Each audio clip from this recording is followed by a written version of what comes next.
Pour connaître nos droits et les faire valoir, informons-nous sur conseilnational.fr. Quand en France on court après, en Irlande on ne sait plus quoi en faire. Vous devez certainement vous demander de quoi je vais vous parler, mais du budget évidemment. Une situation peu commune avec 65 milliards d'euros d'excédent d'ici 2025. L'Irlande ne sait plus comment dépenser son argent. Eh oui, je sais, ça laisse rêveur. Soyez les bienvenus dans La France Libre, une émission du CNTF-CH. On aimerait bien un jour aussi que ça arrive en France. Bonsoir Philippe, bonsoir Bruno, bonsoir Jean-Pierre, bonsoir Iota et bonsoir à vous également messieurs dames qui nous regardez. Soyez les bienvenus. Bonsoir. Bonsoir à tous et à toutes. Alors, c'est les bienvenus pour tout le monde, hein, puisqu'il n'y a pas de limitation. Il y a aussi bien les gens qui adhèrent au CNTF-CH que les gens qui n'y adhèrent pas et qui nous regardent régulièrement, qu'on salue également. Voilà, donc ce que je veux juste démarrer sur une note un peu humoristique, mais quoique, c'est pas des sujets très drôles, il s'agit des intempéries qu'on est en train de vivre les uns les autres, plus les uns que les autres d'ailleurs. Hein, tout le monde n'est pas à la même enseigne en la matière. Les Américains ont évidemment bien souffert de la tempête Hélène, qui est un prénom sympathique pour désigner quelque chose d'un peu moins sympathique. En Europe, on essuie les traces, si je puis dire, la fin de la tempête Kirk, qui viendrait elle aussi des États-Unis d'Amérique et qui viendrait traîner ses guêtres en Europe. Bon, d'accord. Et puis tout récemment, j'apprends qu'il y a à Nice une tempête qu'on a désignée. Alors, je ne sais pas si c'est une tempête extrêmement grave, etc. Il y a eu a priori des routes bouchées, des routes obstruées par les inondations, bien sûr, hein. Mais rien de mortel que je sache. Néanmoins, cette tempête a bénéficié d'un baptême. Elle s'appelle Leslie. Eh oui, et pour moi, Leslie, c'est un prénom masculin, enfin, sauf si je me trompe. Et donc, voilà, c'est surtout un prénom américain. Donc, la mode du baptême américain des tempêtes est en train d'arriver en France. Espérons qu'elle n'ouvre pas une longue litanie de prochaines tempêtes à venir et que ce sera la première et la dernière tempête à Nice. Voilà ce que je voulais dire. Alors Philippe, moi je vais rebondir sur ce que tu as dit, parce que cette fameuse tempête Leslie, vue de satellite, c'était comme un mini-cyclone avec un œil. Et cet œil est passé juste au-dessus de chez moi en Catalogne hier. À tel point qu'on a vu un grand coup de vent et on a eu la foudre qui est tombée à 50 mètres de chez moi et qu'on a eu les électriciens qui sont venus réparer le transformateur. On est resté 3 heures sans électricité. La foudre est tombée chez nous. Voilà. Donc après, ça s'est dirigé vers l'Est, comme toujours. D'ailleurs, c'est pour ça que je ris, moi, souvent, quand les gens disent que Poutine peut nous envoyer des armes nucléaires, parce qu'il faut comprendre que les vents soufflent toujours de l'Ouest. Donc ça veut dire que si on recevait une arme nucléaire de Moscou, au bout de 24 heures, les retombées, où est-ce qu'elles iraient? Sur Moscou. Donc c'est important de savoir ça quand même, hein. Alors, sinon, je voulais en revenir sur l'émission que vous avez faite il y a 2 jours, concernant la République de Platon, parce que dans cette émission, vous avez parlé du mot fascisme. Et là, moi, je suis bien placé pour savoir comment est né le fascisme en Italie, parce que j'ai toute ma famille qui est originaire au départ de Trieste, en Italie, et c'est là que le fascisme est né. Alors, je vais faire un lien avec ce qui se passe aujourd'hui quand on voit ce qui se passe au niveau politique avec des gens comme la France Insoumise et Mélenchon, qui se prétendent donc de gauche et qui en fait agissent exactement de la même manière que Staline agissait et de la même manière qu'Hitler. Qu'en fait, c'est blanc bonnet et bonnet blanc. C'est-à-dire que des deux côtés, c'est une dictature. Une dictature qui se prétend de gauche, d'un côté, une dictature qui se prétend de droite. Et il ne faut pas oublier que dans le mot nazisme, il y a national-socialisme. Au départ, c'était du socialisme. Et je vais vous montrer que pour le fascisme, c'était la même chose. Parce qu'il se trouve qu'avant la Première Guerre mondiale, la ville de Trieste en Italie était le port le plus important pour l'Empire autrichien. Donc, c'était un port très florissant, qui était très prospère et qui travaillait avec le monde entier. J'ai mon arrière-grand-père qui était chef des douanes là-bas. Et j'ai mon grand-père qui était électricien et qui a installé les premiers frigos dans les premiers sous-marins de l'armée italienne dans les années 1910. Et en fait, ce qui s'est passé après la Première Guerre mondiale, c'est que l'Empire autrichien a été démantelé et donc Trieste a été coupé de l'Empire autrichien et est resté uniquement en Italie. Ça a entraîné énormément de problèmes au niveau des ports, au niveau du port de Trieste. Ça a entraîné beaucoup de chômage ça a entraîné des révoltes ouvrières, et certaines révoltes ouvrières ont été conduites par un certain Mussolini, qui après a fait une marche sur Rome. Donc au départ, le fascisme n'était que du socialisme, mais il est devenu du national-socialisme. C'est pour ça qu'il s'est très bien entendu avec Hitler, et c'est pour ça que Staline, au départ, avait un accord avec Hitler, parce que de toute façon, leur philosophie était très proche. Il n'y a que les mots qui changeaient. D'un côté, on avait la dictature du prolétariat, et d'un autre côté, on avait la dictature d'un prolétariat, mais toujours pareil, contrôlé par une oligarchie, avec au sommet de l'oligarchie une petite caste de dictateurs. Donc finalement, on revient toujours sur ce que disait Platon. La République de Platon a été appliquée par les plus grands dictateurs qui finalement n'ont fait que changer les mots, mais appliquer exactement la même chose, c'est-à-dire écraser la population, tuer des centaines de millions de personnes, que ce soit au niveau du communisme et au niveau du fascisme et du nazisme. Donc voilà ce que je voulais dire, parce que ma famille l'a vécu de très près, parce que mes parents, quand ils étaient très jeunes, ont dû quitter l'Italie justement pour échapper à tout ça. Le fascisme, c'est la gangrène de Santiago jusqu'à Paris. Alors peut-être qu'on peut légèrement prolonger, je ne veux pas faire une heure là-dessus, mais sur l'origine, sur l'étymologie du mot fascisme, qui vient du mot faisceau en italien, si je me souviens bien, et qui est-ce qui est capable d'apporter la précision là-dessus, parce que moi je ne l'ai plus en tête, mais peut-être que Yota connaît l'origine exacte du mot faisceau, qui était cet ensemble d'herbes dans lesquelles les licteurs mettaient les haches. Et ces faisceaux servaient aussi à fouetter les récalcitrants, si je me souviens bien, hein, des choses qui me reviennent en mémoire. Voilà, donc le mot fascisme a une origine étymologique très précise, et pour une fois, Yota, j'espère, ne contredira pas, ça n'est pas un mot d'origine grecque. Ah, voilà. Ah ouais, voilà, Philippe. Absolument. En grec, ça ne veut absolument rien dire. Je voulais en arriver là, tu vois. Je me disais, quand est-ce qu'il va le dire pour une fois qu'il tient un mot? Voilà. Effectivement, Bruno et Philippe, en grec, ça ne veut absolument rien dire. On a évidemment un mot pour exprimer le fascisme, mais pas ce mot-là. Et communisme non plus d'ailleurs, hein. C'est racine latine, évidemment, les amis. Ça doit être latine italienne avec du patois aussi, puisque ça se termine par isme. Donc, adjectif, je ne sais pas très bien, je n'ai pas honnêtement cherché la racine de ces mots-là. Voilà. Ça, c'est pas très C'est important. vrai. C'est vrai que pendant tout le XXe siècle, les anarchistes ont essayé de se séparer des communistes, et les anarchistes ont essayé tout simplement de réinventer la démocratie telle qu'elle existait en Grèce. Parce que une chose que n'aiment pas et que n'ont jamais aimé les anarchistes et des gens qui veulent que le peuple ait le pouvoir, c'est le mot même utilisé par Lénine de dictature du prolétariat.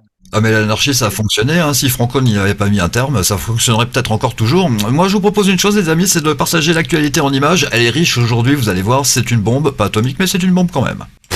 Nous ne ferons pas l'erreur de David Cameron, rassurez-vous. Nous n'allons pas faire de référendum pour la sortie de la France de l'Union européenne, ça je puis vous l'affirmer. Parce que nous savons comment ça marche. Nous savons. Eh ben, nous ne le ferons pas. Nous ne le ferons pas. En tout cas, les responsables politiques qui sont. Non, nous croyons en la démocratie, mais nous croyons aux bonnes questions par rapport aux bonnes réponses. Elle est pas mal notre Ségolène Royal et sa vision de démocratie.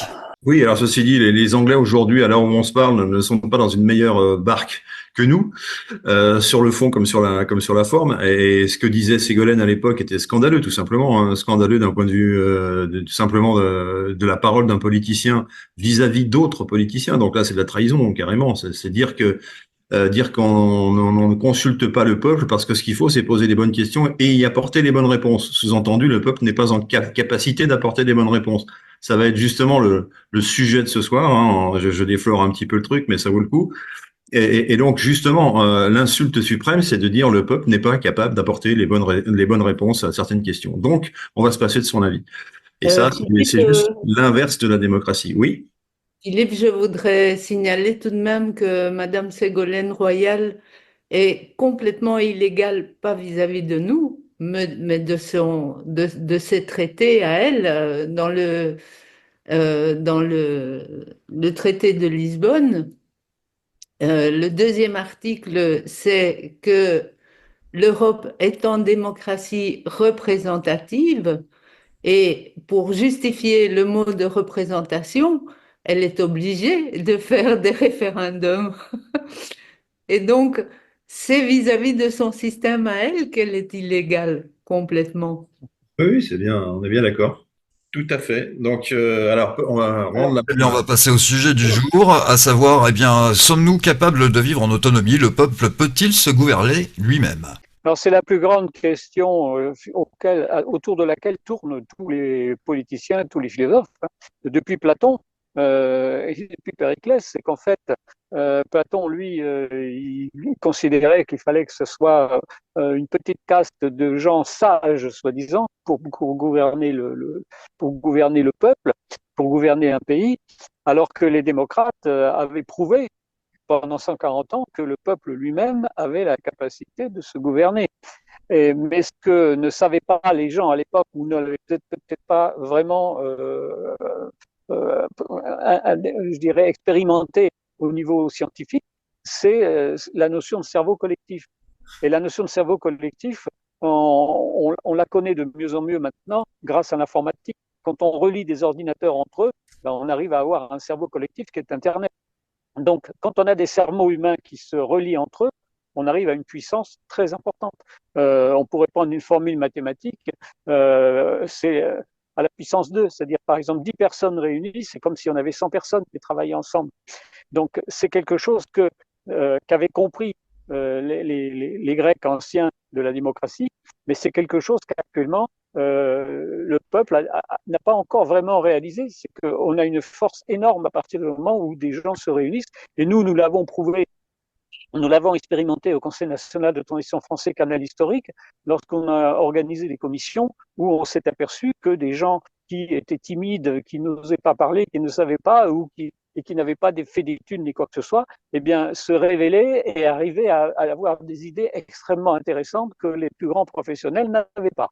Donc, c'est pour ça que nous, dans notre projet qu'on va réaliser de transition, eh bien, on aura des commissions qui seront composées d'une manière mixte.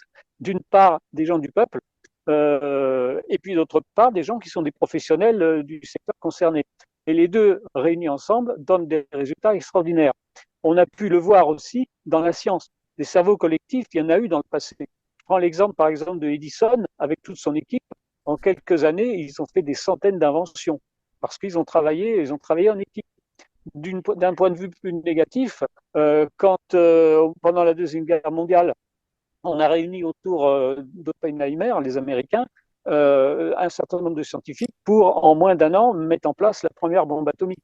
Donc, on s'aperçoit qu'à chaque fois qu'on réunit des gens qui travaillent ensemble, à chaque fois qu'on crée un cerveau collectif, on arrive à des résultats qui sont des fois qui dépassent largement ce qu'on pouvait imaginer. À chaque fois qu'on réunit des personnes qui sont talentueuses, il faut quand même un certain seuil d'entrée pour un cerveau collectif, j'imagine. Allez, on va passer la parole à Jean-Pierre. Merci. Alors, les cercles de parole, dont je suis très friand, ont la propriété de faire tourner une idée jusqu'à ce qu'elle s'épure elle-même. Ce qui fait qu'il n'y a pas besoin d'être génial, il y a juste besoin d'adopter un système de fonctionnement et d'être enthousiaste, donc ce qui nous donne du génie. Je vous invite à écouter André Stern sur l'enthousiasme et le génie. C'est l'enthousiasme qui nous donne du génie. Donc, si on est enthousiaste à se rassembler et à faire tourner une idée jusqu'à en extraire l'essence ou la quintessence, si on veut dire, eh bien, l'idée s'épure d'elle-même par le simple fait que le cercle de parole agit comme une centrifugeuse où tout ce qui est lourd est éjecté vers l'extérieur et vers le bas, et ce qui est léger monte. C'est naturel, c'est un phénomène naturel. Donc ça fonctionne et chaque personne est exactement ce qui est juste qu'elle soit au bon endroit et au bon moment. Ça, c'est à savoir, on nous a fait croire pendant des millénaires que nous étions inférieurs à une certaine caste. On nous continue à le faire croire par des pubs idiotes qui ne donnent envie à personne d'acheter. Alors, le but de ces pubs-là, c'est pas de nous donner envie d'acheter un truc, c'est de nous faire comprendre que nous sommes des êtres inférieurs, idiots et prêts à gober n'importe quoi. C'est à peu près ça le... Pardon, excusez-moi, mon téléphone n'est pas d'accord non plus avec ce genre de procédé. Tu viens Voilà. de donner les codes de la publicité, c'est exactement ça, Jean-Pierre. Voilà, c'est bien nous faire comprendre que nous sommes suffisamment idiots pour se jeter sur un produit qui nous écœure rien que d'en entendre parler. Bon, et alors, donc l'intelligence collective que nous promouvons, mais chacun est... Pardon, je suis désolé, mon téléphone est tombé, je ne sais pas comment revenir en arrière. Ça va Voilà. un peu près. Mais ça va, on t'écoute, il n'y a pas de problème. Donc, chacun est capable de gouverner sa vie. Il y a très peu de gens qui arrivent à une ruine potentielle. Et en plus, ceux qui arrivent à un surendettement, c'est qu'on leur a proposé n'importe quoi et en leur mentant en plus. Donc, tout le monde gouverne sa vie. Et donc, un groupe d'individus gouverne ensemble, c'est commun, et chacun gouverne sa vie. C'est insensé de penser qu'un être ne puisse pas se gouverner lui-même ou qu'un peuple ne puisse pas se gouverner lui-même. C'est vraiment le summum du non-sens et auquel personne ne va croire très bientôt. Merci d'avoir entendu. Alors, je voulais rajouter à ce que tu disais, Jean-Pierre, à ce que disait tout à l'heure Sylvain. Non, il ne faut pas forcément qu'une personne du peuple non instruite ne participe pas à un groupe de travail, parce que très souvent, les gens qui sont à la base et qui n'ont pas d'instruction, eh bien, ils ont des idées qui sortent, ils ont du bon sens. Moi, je pense toujours à mon garagiste, que quand il regarde certaines voitures, il ouvre le capot et il s'aperçoit que pour changer une pièce toute simple, des fois, il faut enlever le moteur. Il est toujours en train de crier contre ces ingénieurs qui n'ont pas eu le bon sens de monter les pièces d'une façon simple. Et c'est là qu'on voit que souvent, le petit garagiste du coin, lui, il a des idées que les plus grands ingénieurs d'une plus grande marque automobile, qui sont payés 10, 20 ou 30 000 balles par mois, n'ont pas eu. Et souvent, on voit quand on achète des objets, certains objets ne sont pas du tout pratiques à utiliser. Et pourtant, derrière, il y a eu des ingénieurs, mais avec un manque de bon sens. Alors, si je peux me permettre une petite remarque par rapport à ce que tu dis à l'instant, Bruno, c'est que c'est pas que les ingénieurs sont idiots, mais ils raisonnent pour des ingénieurs et le raisonnement est fait par des ingénieurs. Donc, quand le cerveau est formaté, on obtient quelque chose de formaté. Et alors que la personne du tout venant, si je veux dire l'homme de la rue, comme on disait autrefois, il n'est pas forcément ingénieur et il n'est pas formaté. En tout cas, pas à ce point. Donc, ce qui fait que sa logique n'est pas celle de l'ingénieur et sa préoccupation qui consiste à démonter facilement le moteur n'est pas forcément celle de l'ingénieur. Ça fait pas partie de son cahier des charges. Donc, il y a tout ça qui rentre en ligne de compte. Et pour revenir sur le travail collectif et le cerveau collectif, bien sûr que on est capable d'extraire des gens moyens entre guillemets des choses, des vraies pépites grâce à un travail collectif. Ça, on l'a fait l'expérience de ça, et les Grecs anciens nous en offrent une autre expérience. Mais les mêmes Grecs anciens avaient parfaitement compris dès les débuts de la démocratie qu'il fallait surtout passer par l'éducation pour tout le monde. On pouvait effectivement engranger des choses pour faire la guerre contre les Perses dans l'urgence. Mais sur le moyen long terme, il était important, si on voulait conserver sa civilisation, d'être dans l'éducation de la science, l'éducation de la philosophie, l'éducation des choses comme la géométrie, l'éducation des arts, effectivement.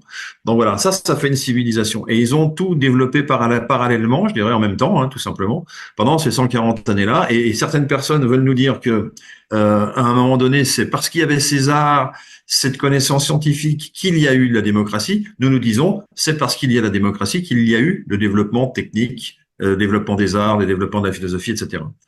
Est-ce que Yota, tu es d'accord avec moi? Tout à fait, Philippe, et j'ajouterais, nous n'en sommes, c'est-à-dire qu'il faut se poser la bonne question, pouvoir ou vouloir? Puisqu'on a quand même l'adage qui nous dit qui veut peut. Donc, il faut un petit peu mettre les deux verbes dans la balance et se dire, quand on a la notion de pouvoir, on ne la connaît que après la notion de vouloir. Et donc, comme tu dis, Philippe, c'est parce qu'il y avait la démocratie que toutes ces sciences et toutes ces effusions de culture ont écloré. C'est grâce à la démocratie et pas ces arts-là qui ont amené la démocratie. Puisque si on prend les arts tout simplement, eh bien, on a des tableaux de Van Gogh, par exemple, qui peuvent valoir 1 milliard d'argent. Et à côté de ça, c'est qui décide que ce tableau-là vaut autant d'argent? Donc, voilà un cas où ce ne devrait pas être possible et malgré le fait, on le veut et donc c'est possible. Et donc, oui, 100%, c'est grâce au système démocratique que les arts ont, ont- ont évolué à ce moment-là. Ouais. C'est une question d'état d'esprit. Effectivement, ça commence à l'école, c'est-à-dire que au lieu de transformer les gens en incultes, en des gens qui n'ont pas du tout d'instruction et d'éducation, en plus en leur faisant peur tout le temps, en créant des peurs artificielles, ben, on enlève la notion de rêve. Et pour qu'un peuple puisse grandir, il faut qu'il ait le rêve commun et que ce rêve devienne après la concrétisation d'idées et de projets. Donc on dit quand le rêve est grand, les faits ne comptent pas. Et le problème, c'est que si on enlève aux gens leurs rêves, eh bien, ils vont finir leur vie comme des esclaves du système. En utilisant la complémentarité, Bruno, toujours, parce que en système oligarchique, bon, on passe des examens, on est des étudiants, on étudie l'histoire ou la plomberie. Il faut qu'on soit le meilleur de cette branche-là. Mais en oligarchie, il est prouvé que ce système-là devient stérile à un moment donné. Donc, c'est en utilisant l'éducation dans la complémentarité, et comme je l'ai toujours dit, dans l'éducation en démocratie, les professeurs étaient là pour sortir de l'élève ce qu'ils avaient de meilleur en eux-mêmes et pas de leur apprendre E égale MC carré et des cours typiques et classiques et normaliens, hein, tout à fait normaliens. Donc voilà, il y a cette notion de vouloir changer quelque chose, c'est effectivement par une éducation qu'on va y arriver. Si on n'en a pas l'éducation, ça va être difficile. Et donc la question, peut-il un peuple se diriger lui-même? Eh ben moi, évidemment, je vous dirais toujours oui, ça coule de source. C'est d'une logique implacable. Simplement que dans le système où nous sommes aujourd'hui, eh bien, ça paraît une montagne et irréalisable. Et donc voilà, on passe au vouloir pour pouvoir l'obtenir. Oui, il faut Ouais. la notion aussi de maître et de disciple, de maître dans le sens de quelqu'un qui enseigne à quelqu'un à devenir soi-même plus tard un maître, un peu comme dans Karate Kid ou un peu comme ce que font les compagnons du Tour de France qui apprennent à leurs élèves à créer un chef-d'œuvre pour qu'ils deviennent à leur tour après un maître dans leur domaine. Et ça devrait exister partout. Oui, mais là, c'est un peu franc-maçonnerie quand même. Oui, Non, sans parler, sans parler, peut-être sans que le parler de la terme franc-maçonnerie. Il y a la fraternité qui intervient beaucoup. Donc, le Oui, oui, principe est bon de base. c'est le principe, Mais, parce que la franc-maçonnerie a détourné tout ça, dans oui, le oui, mauvais tout sens. à fait d'accord. Le principe de base est bon, mais en démocratie, on n'utilise pas le mot fraternité, hein. Ce n'est pas, c'est un mot de l'oligarchie. Et donc, la manière d'éduquer, c'est-à-dire de transmettre aux enfants la connaissance du maître, du professeur. Mais De ce d'ailleurs être. en Grèce et aussi en Égypte antique, il y avait des écoles effectivement de philosophie et des écoles qui apprenaient donc à leurs élèves à devenir à leur tour des maîtres dans leur domaine. Dans leur domaine, toujours. Alors, je voudrais, si vous voulez bien, citer un exemple qui me vient à l'esprit par rapport à tout ce que vous venez de dire. C'est un homme politique que je ne citerai pas, qui a eu la folie un jour d'aller dans une banlieue du 9-3, comme on dit, autour de Paris, c'est-à-dire une banlieue assez défavorisée, assez dangereuse, et nuitamment. Et parce qu'il sortait d'une réunion, et comme il n'avait pas conscience de quelque danger que ce soit, il voulait faire passer ses messages, et il s'est assis sur un banc en pierre, hein, et puis il a parlé à deux personnes qui étaient là, puis 3, puis 5, puis 10. Et finalement, il s'est retrouvé avec toute une partie de cet amphithéâtre qui était en bas d'un immeuble, où les gens l'écoutaient comme si c'était le Messie, quoi. Alors là où tout le monde disait tu vas te faire découper en charpie, tu vas te faire voler, tu vas te faire etc. Pas du tout. Les jeunes gens qui étaient là, c'était des personnes jeunes, évidemment des banlieues, donc de toutes les races, de toutes les origines, mais a priori français. Hein. Eh bien, ils ont écouté le maître. Ils ont écouté parce qu'ils ont entendu un langage de vérité qu'ils n'entendent pas à la télévision. Et c'est pour ça qu'ils cassent les télévisions, parce qu'ils veulent plus entendre ce qu'il y a dedans. On peut les comprendre hein, d'une certaine façon, même si la violence, on ne l'encourage jamais. En tout cas, on peut comprendre qu'il y a des réactions violentes. Donc voilà. Donc ce qu'on peut dire, c'est que si on a les bons enseignants, on aura les bons élèves. Et ça, je l'ai vérifié toute ma vie. Hein. Je ne sais pas vous, mais moi, la différence, elle se faisait par l'enseignant, pas par la qualité de l'élève qui recevait je ne saurais quelle grâce qui du jour au lendemain aurait fait qu'il soit devenu bon élève. Non, c'est l'enseignant qui fait la qualité de l'élève. Donc voilà. Donc ça, c'est quelque chose qu'il faut évidemment mettre en avant aussi, et puis prendre la mesure de la difficulté dans laquelle se trouve aujourd'hui le système de l'enseignement en France, qui est totalement à la rue. Et voilà, ça c'est pas nous qui le disons, hein, c'est un constat général. Donc tant qu'on n'aura pas travaillé là-dessus aussi, ça sera difficile de faire progresser les gens. Donc par contre, on peut trouver des systèmes, des solutions alternatives, comme ce monsieur que je viens de citer, qui sort dans la rue à 10 heures du soir après une conférence et qui prolonge sa conférence dans la rue et qui se fait à publicité, applaudir par des jeunes de tout bord, on va dire. Hein. Donc voilà, donc ça c'est un bel exemple de ce que doit être le lien entre les enseignants et les enseignés. Quand les enseignés se trouvent bien, écoutent des choses qui les intéressent, ben ils sont attentifs, ils écoutent, ils ont envie de continuer, etc. Quand ils écoutent des choses qui ne leur semblent pas en phase avec la réalité qu'ils vivent tous les jours, ben ils s'échappent. Voilà. Donc c'est à nous, civilisation, d'être attentif par rapport à ça et de dire, bah oui, effectivement, un peuple peut se gouverner lui-même à condition qu'on lui donne les bonnes clés. Quoi. Il faut lui donner les bonnes clés. Voilà. Alors on nous fait croire que la gestion d'un budget de l'État, parce que c'est des milliards, est plus compliquée que la gestion d'une famille. Ben, c'est juste un nombre de zéros en plus. Hein. Autrement, le principe est le même. Et on nous fait croire que c'est compliqué, justement parce que on en a la preuve en ce moment. Il y a eu des grosses magouilles dans le budget de la France de plusieurs dizaines de milliards. Et ce sont des choses que ne ferait pas un bon père ou une bonne mère de famille. Oui, mais la manière dont tu en parles, Bruno, c'est un peu se victimiser, je trouve, parce que tu dis, ils nous en font voir. À partir du moment où on est conscient qu'ils nous font tout ça, il est temps que nous réagissions aussi. Ah, mais complètement. Complètement. Mais ce que je veux dire, c'est que c'est pas plus compliqué de gérer un pays que de gérer une famille. Donc, les gens du peuple peuvent parfaitement gouverner leur pays et gérer leur pays, et sûrement beaucoup mieux que le font les politiciens aujourd'hui. Hein. J'aime bien toujours parler de la maxime qui a été citée. Je sais plus si c'est Einstein qui a dit ça, mais bon, les politiciens donc existent. On a des problèmes et c'est pas auprès des politiciens qu'il faut demander de résoudre les problèmes, parce que c'est eux qui les ont créés.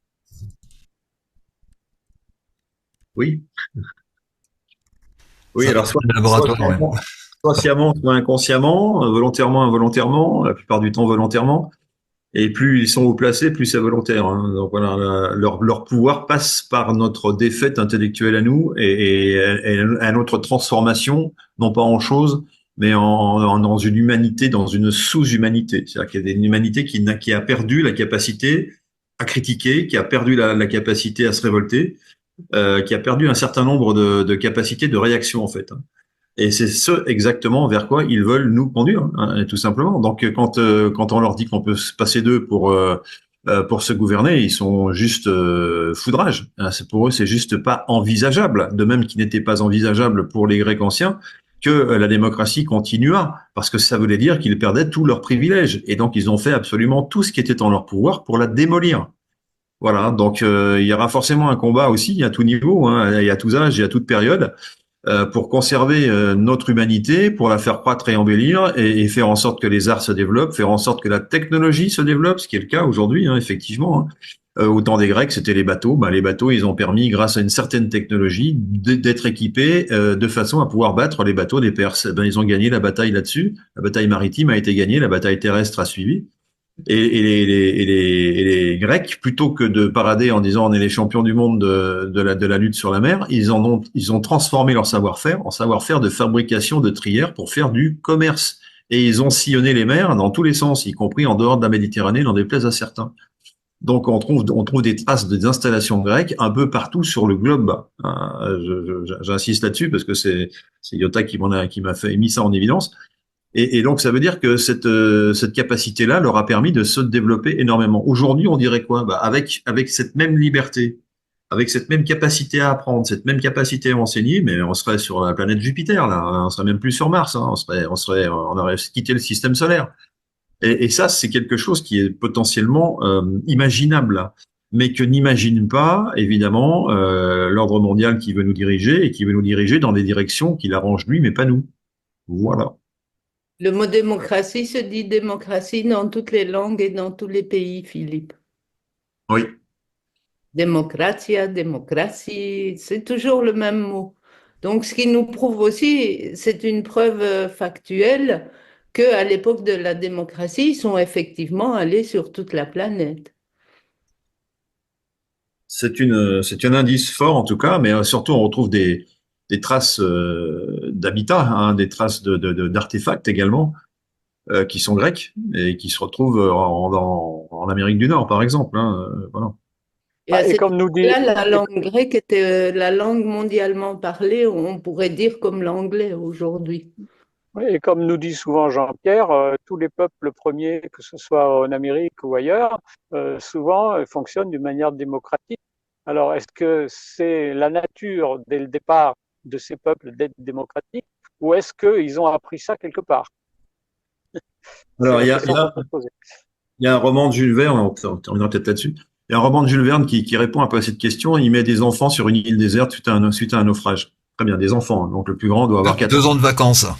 Bravo, bravo, bravo. Merci. Je l'aurais cité, hein, je te rassure, je l'aurais dit à la fin. Mais bon, 2 ans de vacances. Et la preuve est faite, c'est que sans avoir l'accès aux adultes, à l'information des adultes, eh bien, les enfants s'organisent entre eux de façon très logique, de la même organisation qu'on trouve chez les animaux d'ailleurs, et c'est donc quelque chose de naturel. Et plutôt que d'avoir un chef, ils ont des ressources et ils partagent des compétences. Donc on est exactement dans le partage de compétences plutôt que de dire lui il a des gros muscles et il va nous mettre tous, il va tous nous aligner. Ils n'ont pas intérêt à se battre entre eux parce que le fait de rester entre eux est la condition de leur survie vis-à-vis d'autres animaux qui vivent sur cette île, etc. Donc ce roman a pour, je dirais presque pour but, hein, effectivement, de nous enseigner que le vivre ensemble dans des conditions dangereuses, ça nous rapproche, alors que quand on est dans des conditions faciles, bah, ça nous éloigne. L'égoïsme, évidemment, prend le pas. Et que dans le cadre de la démocratie, et là je reviens à la démocratie, faut réagir un peu de la même façon, c'est-à-dire qu'il faut bénéficier, être soi-même dans un esprit démocratique. Sinon, si on n'a pas cet esprit démocratique, on va avoir du mal à partager, à imaginer d'être ensemble, à imaginer de faire des choses ensemble, de cerveau collectif qu'on a évoqué tout à l'heure. Tout ça, aujourd'hui, c'est difficile de l'imaginer car tout a été fait pour qu'on ne l'imagine pas, justement. Pour qu'on raisonne à l'inverse. On est dans la compétition, comme l'a dit Iota tout à l'heure. On va à l'école, c'est pour être dans la compétition, c'est pas pour être le deuxième, le troisième, c'est pour être le premier. On voit les Jeux Olympiques, faut être le premier. Donc on est tout le temps dans la compétition. Voilà, donc ça peut avoir à un moment donné un intérêt dans un jeu, mais le but c'est pas de gagner. Le but des Jeux Olympiques, rappelons-le, c'était de faire sortir de l'individu ce qu'il y avait de meilleur en lui. C'était pas de gagner la course. Hein. Et de participer, Philippe, et j'ajouterais, pour répondre un petit peu à Bruno avant que je ne l'oublie, dans l'univers de la Terre, de Mère Gaïa, en tout cas, il y a eu beaucoup plus de moments de démocratie que d'oligarchie. Donc, ces quelques années où les oligarques arrivent et qu'ils prennent le pouvoir ne sont qu'un laps de temps assez court par rapport par rapport à la démocratie de l'univers des planètes et la démocratie de la Terre. Et donc, voilà. Et bon, ces oligarchies arrivent aussi à cause de phénomènes physiques et intemporels que subit la Terre. Donc, ce sont des périodes qui, par intermittence, arrivent, mais en moyenne générale, la Terre a fonctionné, fonctionne avec le système démocratique. Et d'ailleurs, si c'était le système oligarchique, je vous l'ai déjà dit 1000 fois, on aurait déjà explosé depuis longtemps sur cette planète. Donc voilà, pour terminer en beauté, Sylvain, Et non, non, non, non, non, nous avons gardé le meilleur, nous allons garder le meilleur pour la fin. Avec Jean-Pierre. Jean-Pierre, la parole est à toi si tu veux bien. Alors, le meilleur, me semble-t-il que c'est un terme que Utah nommerait oligarchique. Et, il se trouve que j'ai levé la main parce que je voulais dire le terme éduquer, c'est faire jaillir. Faire jaillir, donc aider un être à découvrir tout son potentiel et à l'employer au mieux pour lui-même et pour tous. C'est ça, éduquer.